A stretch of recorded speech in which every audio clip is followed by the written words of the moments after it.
nous allons apprendre à se placer sous la protection d'Allah Azza wa Jal contre les situations infernales. N'oubliez pas, comme je vous ai toujours dit, il y a deux conditions pour la validation de toute action. C'est-à-dire al-Quboul, que Allah yataqabbal, que Allah valide toute chose que tu fais. Un, vouloir la finalité, c'est-à-dire voir Allah à l'œuvre et l'admirer, ici-bas et le jour dernier. Et deuxième chose, ad-du'a, l'inviter. Et de là vient le dua qu'on va faire aujourd'hui, qui est Al-Imran 16, c'est-à-dire le signe 16. Rabbana amanna, faghfir lana dhunubana, wa qina adhab an-nar. Ya Rahman, Ya Rahim. Regardons en premier le contexte qui est très intéressant. Il y a un rappel sur ce qui empêche les gens de se souvenir du jour du rendez-vous, le jour du rassemblement. C'est logique. Vous connaissez ce signe? Je l'ai déjà expliqué, je crois, on l'a déjà fait il y a plusieurs années. On a enjolivé aux gens l'amour des choses qu'ils désirent. C'est Allah qui a enjolivé aux gens les choses qu'ils désirent. Femme, et remarquez ici qu'il y a une contradiction énorme entre le mot les gens, qui rassemblent femmes et hommes, désirent femmes. Ça veut dire que les hommes désirent les femmes et les femmes désirent les femmes. C'est pas logique. Très bien. Enfants, trésors thésaurisés d'or, d'argent, chevaux marqués, et les voitures, ils sont où? Bétail. Moi, j'ai jamais eu de bétail dans ma vie et ça me donne même pas envie d'avoir des bétails. Champs. Tout cela est l'objet de jouissance pour la vie présente alors que c'est près de Dieu qu'il y a bon retour. Commençons à analyser ce signe rapidement puisqu'il est très intéressant. An-Nisa, les femmes, An-Nisa dans le Coran, c'est tout ce qui dépend de soi. C'est-à-dire que les gens, qu'est-ce qu'ils ont les gens? Les gens, Allah Azza wa Jal, il a été rendu attrayant et enjolivé aux humains l'attachement aux envies. Ça veut dire quoi? Ça veut dire que Allah, il a fait en sorte que tes envies vont être pour toi un coup de main pour que tu avances dans cette vie. Ça veut dire une aide indispensable. Alors on a envie de quoi? Allah Azza wa Jal nous décrit dans ce signe 7 choses que les humains aiment. Et ça, c'est une loi universelle. An-Nisa, traduit par les femmes. Ce qui dépend de soi, c'est-à-dire toute chose qui dépend de toi. Partenaire, employé, disciple, gouverné, tout ça rentre dans An-Nisa. Il y a beaucoup de gens qui aiment bien que d'autres dépendent d'eux. Ça, c'est quelque chose qu'Allah l'a mis dans notre nature humaine saine pour qu'on l'utilise pour la finalité. On ne l'utilise pas pour cette vie. Les enfants, c'est le bénin. On l'a déjà dit plusieurs fois. Il y a les fils, il y a les édifices. C'est-à-dire ce qu'on l'on construit. Bâtisse, corps, enfants, etc. Après, nous avons al-qanatir al-muqantarati min al-dhahabi wal-fidda. Comment c'est traduit ici? Trésor thésaurisé.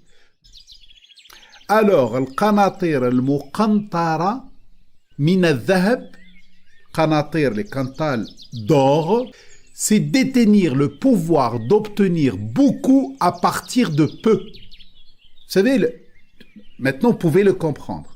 Le rêve de tous les jeunes maintenant, c'est avoir des millions à partir d'un petit effort simplement. Chacun de nous aime bien détenir un pouvoir d'obtenir beaucoup à partir de peu. Comme on dit, nous, une affaire en or. Une affaire en or. Voilà, c'est ça. Un remède miracle, par exemple dans la médecine, etc. Oh, un vaccin, wow, un remède miracle. Très bien. Wal-fadda, et l'argent. d'or et d'argent. Al-Fadda, c'est toute chose de valeur qui pousse les autres à s'attacher à soi et le rend fier. Toute chose. On aime bien ça. Toute chose de valeur qui pousse les autres à s'attacher à soi et le rend fier, ce qui nous pousse bien sûr à s'habiller, à avoir des biens, etc. Toute chose. Ça, c'est le Fadda. Après, nous avons les chevaux marqués. Al-Khayl al-Musawwama. Les chevaux marqués. Al-Khayl, qui est traduit par chevaux, vous fait rappeler le Khayal. Le Khayal, c'est-à-dire l'imagination. Khayl, l'imagination. Très bien.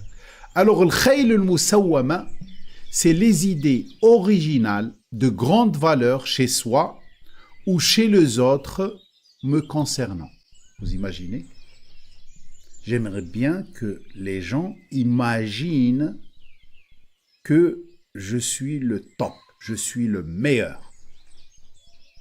Après, il y a l'an'am. L'an'am, c'est traduit par les bétails. L'an'am, c'est tout ce que je possède de vivant, animé. Vous savez, même les plantes. Hein. Si j'ai un champ d'olivier, j'ai des an'am. Si j'ai un champ si j'ai du blé, j'ai des an'am. Si j'ai des animaux, j'ai des an'am. Tout ce qui est vivant est animé, qui s'anime. Après, wal-harth. Al-harth, c'est traduit par les champs. Certes, c'est tout ce qui donne production. Dedans, il rentre dedans les entreprises, les champs, les terres, etc.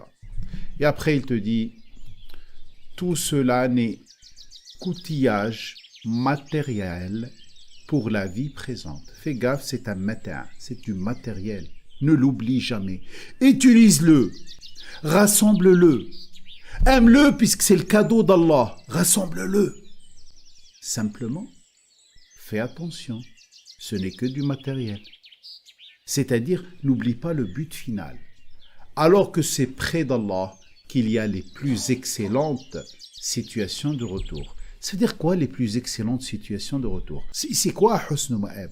C'est pas comme il dit ici à bon retour, qu'il y a à bon retour. Non, qu'il y a une situation actuelle qui te permette de revenir vers Allah en sécurité. C'est ça husn ma'ab. Une excellente situation dans laquelle tu te mets pour que tu puisses aller en sécurité vers Allah, parce que c'est ça le but de ce doigt. Très bien. Nous avons compris maintenant que, fais attention, Allah, il n'a pas enjolivé pour rien, il n'a pas donné l'amour de ces choses-là pour les gens pour rien, non, il leur a donné l'amour des outils, comme ça, ils peuvent agir dans leur vie. Et après, il te dit, hein? Est-ce que tu veux que je te donne une information importante, et qui va être utile pour toi, meilleur de cela, c'est-à-dire meilleur, toi, tu crois que c'est ça le bonheur. Beaucoup croient que c'est ça les bonheurs. Et c'est vrai, il y a un certain bonheur, mais ce n'est pas le vrai bonheur. Il y a une certaine jouissance, on va dire, dans ce matériel, dans ces 7 choses. Il te dit, moi je vais te dire quelque chose, peut-être que tu n'as jamais essayé. Et sur terre, hein, pas le jour dernier, sur terre. Ceux qui ont une bonne intention dans les utilisations de ces outils, quand vous expliquez un signe, n'oubliez pas de lier au signe avant. Ceux qui ont une bonne intention et qui font attention dans leur utilisation de ce matériel, le responsable de leur évolution a prévu pour eux des situations où ils sont servis par l'invisible. Ils ne seront pas comme tous les humains. تجري من تحتها الأنهار.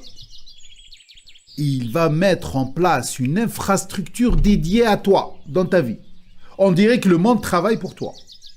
Khalidina fiha, ils vont sentir le bonheur indépendamment de leur environnement.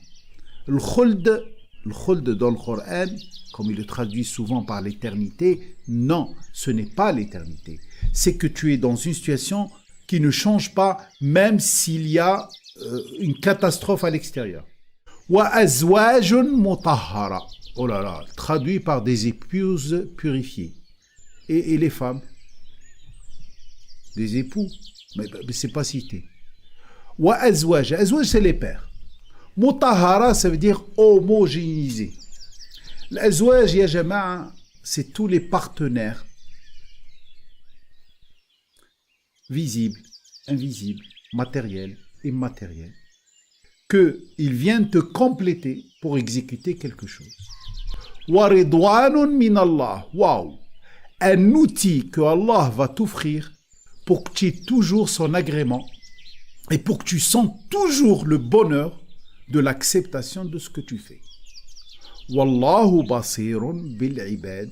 Il observe, il vous accompagne d'observation, c'est-à-dire il vous observe bien.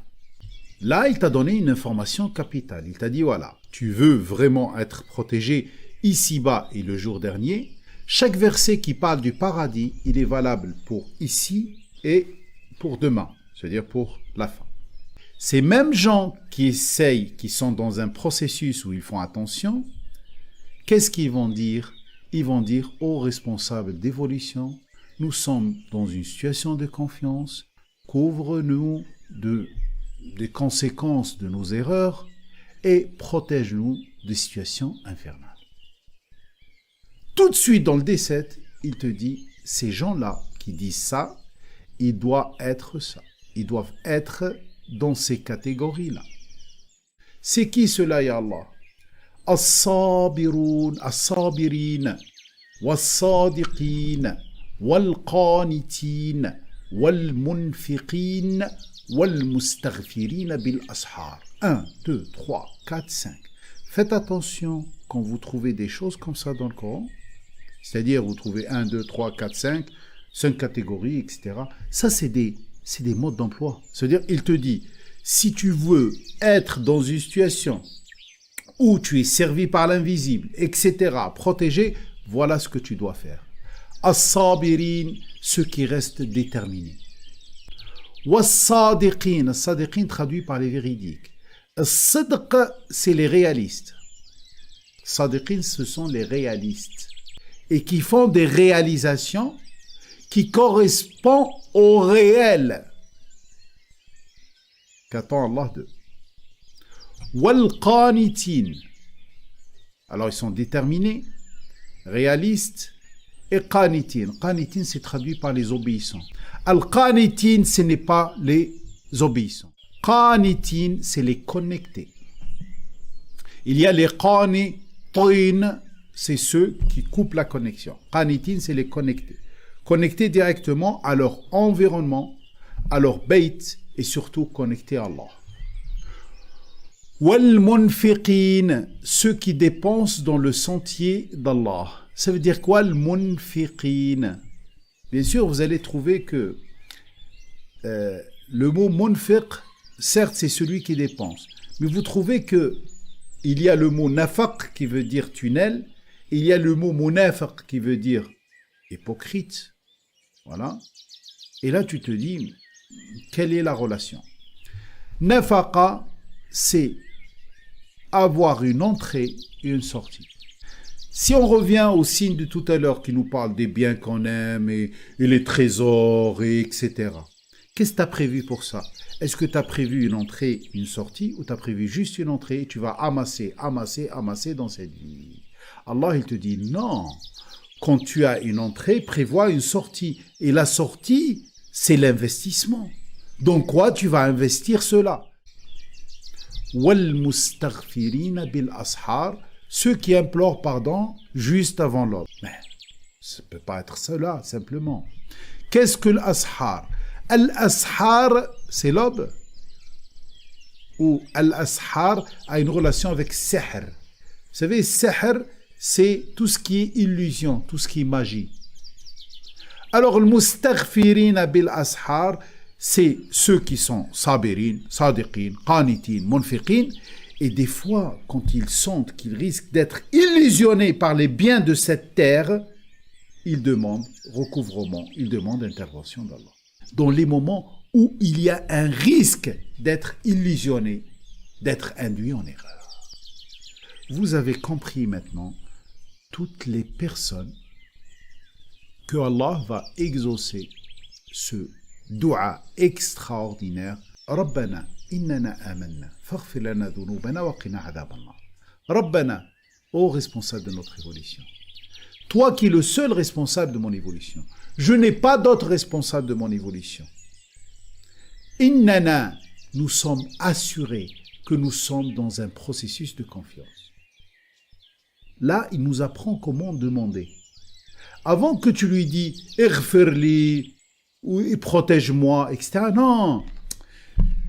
Tu te mets dans une situation de confiance. Si cette situation de confiance n'est pas là, comment veux-tu aller plus loin? Alors quand tu dis « Rabbana innana amanna », tu répètes ça jusqu'à ce que tu sens que tu lui fais confiance. Et n'hésite pas à te dire à l'intérieur de toi « Mais pourquoi je ne lui fais pas confiance alors que la fleur lui fait confiance? L'abeille lui fait confiance. La fourmi lui fait confiance. Le soleil lui fait confiance. Toute la création lui fait confiance. Et moi, je n'arrive pas à lui faire confiance. Amen, comme un jour, j'ai fait confiance à ma maman quand j'étais dans son ventre. Et même quand j'étais petit. Pourquoi je ne lui fais pas confiance? Quand tu sens que ça y est, tu es rassuré, tu es assuré que tu es dans un processus de confiance, c'est là où tu vas demander « Épargne-nous les méfaits dus aux conséquences de nos erreurs. » Tu restes toujours pied sur terre, en attestant que tu n'es pas parfait et que tu peux faire une erreur à n'importe quel moment. Allah Azza wa Jal, quand il parle de al-muttaqin, vous savez, le muttaqin, c'est une qualité, c'est d'ailleurs ceux qui méritent le paradis. Ceux qui ont une bonne intention, qui font attention à leur intention, qui font attention à l'intention d'Allah et qui essayent de faire attention tout le temps, ceux-là, Allah, il dit « إِذَا فَعَلُوا فَاحِشَةً » quand ils font quelque chose de très fâcheux. « Istaghfaru rabbahum » ils demandent à Allah de les couper. Et place-nous sous ta protection contre une correction qui se passe dans des situations infernales. Comme ça, le dua, il est valable pour cette vie et pour l'autre vie. Celui qui sépare entre les deux, il n'a rien compris de la religion, il n'a rien compris de ce que veut Allah exactement. Tu ne coupes pas entre al-dunya ou al-akhira. Al-dunya, ici, dunya, c'est le début de l'akhira.